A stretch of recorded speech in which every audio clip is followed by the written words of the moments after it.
मेरे प्रिय बच्चे, कैसे हो तुम? मैं तुम्हारे मन की हर हलचल को जानता हूं, तुम्हारी हर खामोशी को पहचानता हूं।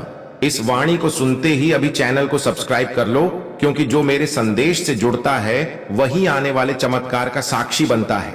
मेरे बच्चे, तुमने जीवन में बहुत कुछ खोया है, पर कभी हिम्मत नहीं हारी।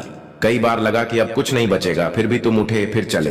दुनिया ने तुम्हारी मजबूरी को कमजोरी समझा, पर मैंने उसी मजबूरी को तुम्हारी सबसे बड़ी ताकत बनते देखा है। मेरे बच्चे, जो आज तुम्हें नजरअंदाज कर रहे हैं, कल वही तुम्हारा नाम आदर से लेंगे। जिसने तुम्हें तोड़ने की कोशिश की, वह यह नहीं जानता था कि श्याम का हाथ तुम्हारे सिर पर है। डर को अपने मन से निकाल दो। तुम्हारे जीवन की उलझने अब सुलझने वाली हैं। जो रास्ता महीनों से बंद दिख रहा था, वहीं से अब नया द्वार खुलेगा। मेरे प्रिय बच्चे, आने वाले समय में तुम्हें एक ऐसा अवसर मिलेगा जो तुम्हारी सोच से कहीं बड़ा होगा। बस जल्दबाजी मत करना और किसी की नकारात्मक बातों में मत आना।